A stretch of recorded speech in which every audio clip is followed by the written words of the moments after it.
Vamos lá, pessoal, tudo bem com vocês? Estão se cuidando aí? Hoje vamos ver aquela aula de digestão humana. A gente já viu a parte de digestão geral, então agora nós vamos para a digestão humana, ok? Então vamos lembrar, digestão humana é do tipo extracelular, que é mesmo uma digestão extracelular, é aquela que ocorre em órgãos, não dentro de células especificamente, mas que envolve um aparelho digestório. Órgãos como, por exemplo, a boca, o estômago, né? Os intestinos, enfim, é uma digestão que envolve órgãos. Vamos lembrar, todo o processo de digestão tem uma parte física, uma parte mecânica, que é a mastigação, maceração, trituração, a gente já falou disso. E depois uma digestão química, uma degradação química do alimento. Então, nós fazemos a nossa digestão através de um sistema digestório. Então, vai ter boca, esôfago, estômago, intestinos, dividido em intestino delgado, intestino grosso. Depois ainda tem o reto e o ânus. Vamos lembrar também que existem os órgãos anexos do sistema digestório. Então, as glândulas salivares são órgãos anexos, o fígado que produz a bile e vai armazenar isso na vesícula biliar, né? E ainda tem o pâncreas, tá bom? Então, vamos lá, vamos ver como é que é esse processo. Imagina que a gente vai comer alguma coisa, sei lá, um sanduíche, um prato de macarrão, um pedaço de carne, qualquer coisa desse tipo. O que que acontece? Quando você começa a digestão, a primeira coisa que você faz é levar o alimento à boca. E aí, o que que você vai fazer? Mastigar, macerar, triturar, que é a digestão física mecânica. Só que na boca, a gente tem as glândulas salivares, que são aquelas estruturas anexas que a gente falou, né? Então, o que acontece aí? Aí começa uma secreção de saliva. A saliva é um suco digestório. Para que que ela vai servir? Para umedecer o alimento, para nos ajudar a ter a sensação de paladar. Só que a saliva, sendo um suco digestório, ela já tem enzimas para a digestão. A principal enzima, o principal tipo de enzima que aparece na saliva é a categoria das amilases. Amilases, vamos lembrar, enzimas que digerem amido. E entre as amilases salivares todas que a gente tem na boca, na saliva, a principal é uma enzima chamada pitialina. Pitialina é a enzima mais importante. Ela atua em pH neutro. O pH na nossa boca, o pH da saliva é um pH neutro, que vai ficar aí na média de 7, né? pH neutro. Muito bem, pode variar um pouquinho, mas a média é 7. Então, olha o que acontece. Imagina que você levou o alimento à boca e você mastigou, triturou, sentiu o paladar, legal. Mas já começa a digestão química. Antes mesmo de você engolir o alimento, você já está digerindo quimicamente esse alimento. Então, a amilase salivar pitialina vai quebrar o amido que tiver no seu alimento e vai transformar isso em glicose, um nutriente super energético. O amido é um polissacarídeo, a glicose é um monossacarídeo, então já vai ter a quebra do amido em glicose, ok? Então vamos lá. O que, que pode ser digerido na boca, então? Tudo que tiver amido. Então, por exemplo, pães, bolos, massas, chocolates, amido é bem legal, né? Então, o arroz que você come, o macarrão que você come, tudo isso já é digerido na boca, antes mesmo de você engolir, ok?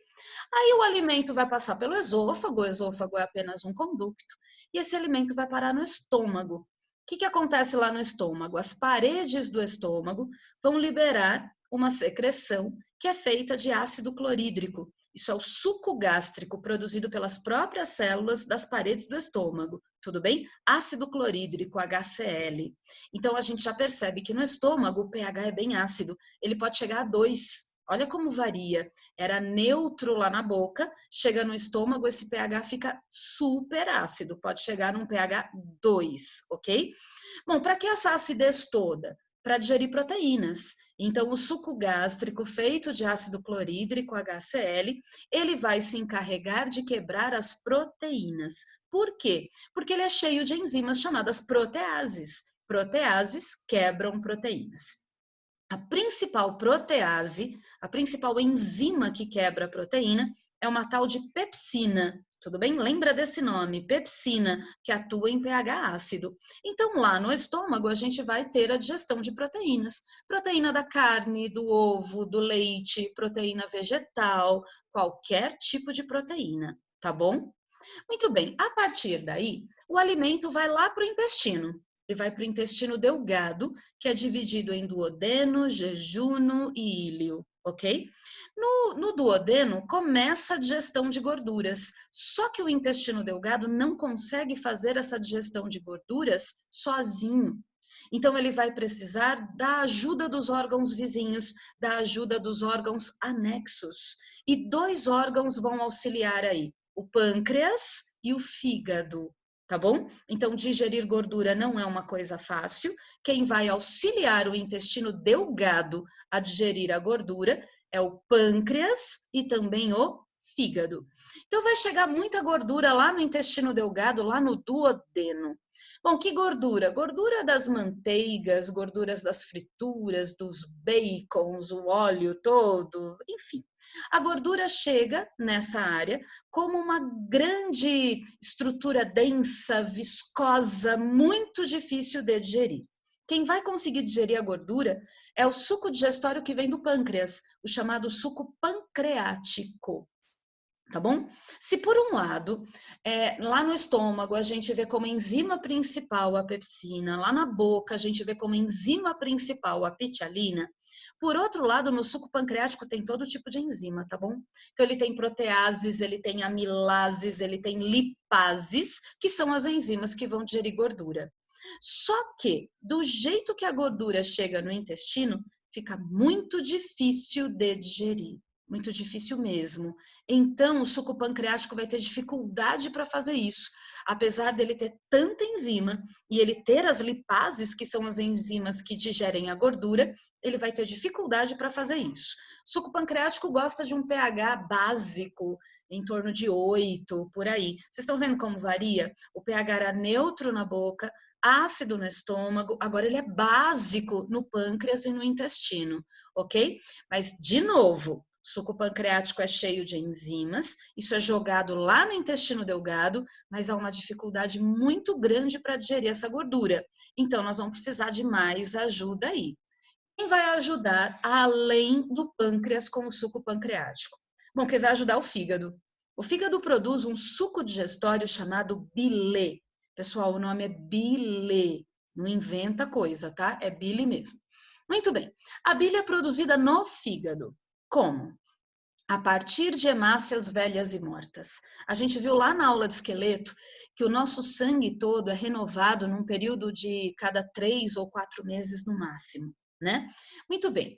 Então, o que acontece com tantas hemácias, tantos glóbulos vermelhos do sangue que vão morrendo, vão sendo repostos, vão sendo trocados? O que acontece com tanta hemácia? Bom, essas hemácias são levadas para o fígado.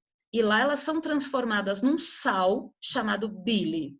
Por que eu estou contando essa história?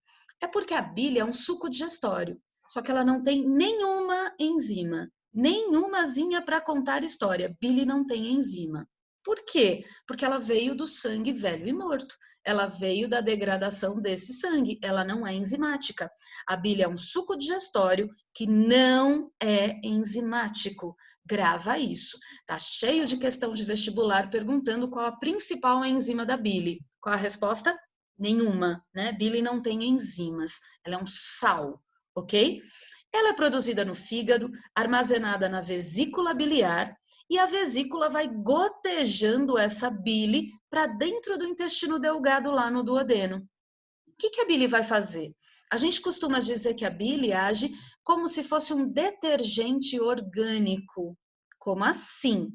A bile não é capaz de degradar a gordura, ela não pode digerir a gordura, ela não tem enzima nenhuma, ela não consegue fazer isso. Porém, ela vai conseguir dissolver a gordura. A gente usa uma palavra para isso. A gente diz que a bile emulsifica, emulsiona as gorduras, tá bom? A bile emulsifica, emulsiona as gorduras. O que é emulsificar? O que é emulsionar?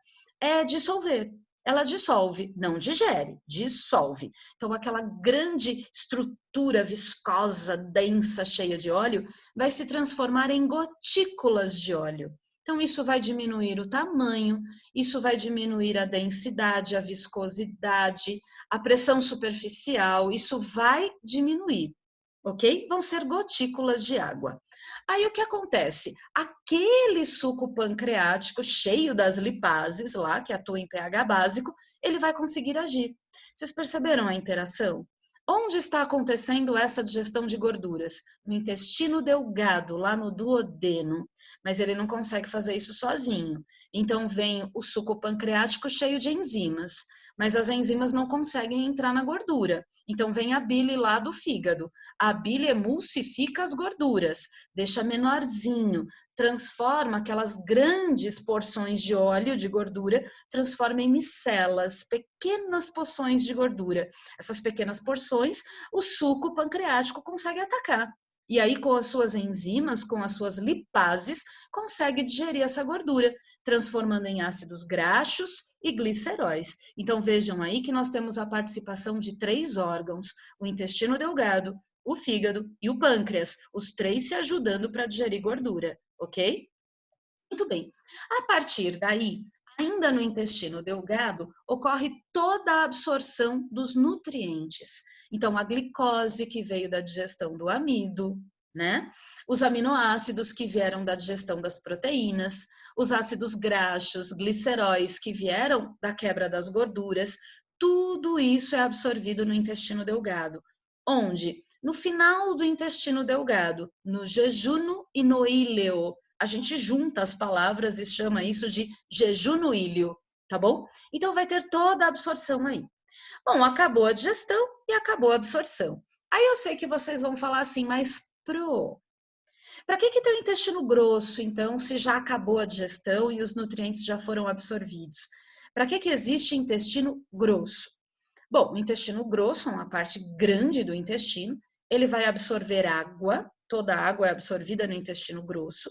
Ele também absorve algumas vitaminas, vitaminas solúveis aí, né? Principalmente as solúveis em gorduras, as hidrossolúveis também podem ser absorvidas aí, então ele absorve vitaminas, ok? E para o intestino grosso serão levadas todas as substâncias que sobraram nesse processo. Bom, como assim sobraram? A gente come muita gordura, então sobra gordura que não consegue ser digerida, então vai para o intestino grosso. Ah, mas e se sobrar amido que não foi digerido? Bom, vai para o intestino grosso. E os alimentos vegetais que têm celulose? Celulose a gente não digere, então o que sobra também vai lá para o intestino grosso, correto? Também vai tudo para lá. E o que mais que sobra? Sobram sucos digestórios, por exemplo, saliva. A gente produz muita saliva, a gente engole saliva o tempo todo, né? Onde é que vai parar isso? No intestino grosso, certo? Também sobra bile, sobra suco gástrico, que é o ácido clorídrico. Todas essas coisas que vão sobrando vão sendo levadas para o intestino grosso. O que o intestino grosso faz com isso tudo? Bom, junta tudo e faz um bolo, né? Bolo fecal. O que são as fezes? São aglomerados de restos de alimento que não foram digeridos, principalmente celulose dos vegetais, mas também ali tem saliva, ácido clorídrico, que é o suco gástrico, ali tem enzimas que sobraram, ali tem bile. Aliás, a cor das fezes é dada pela presença de bile.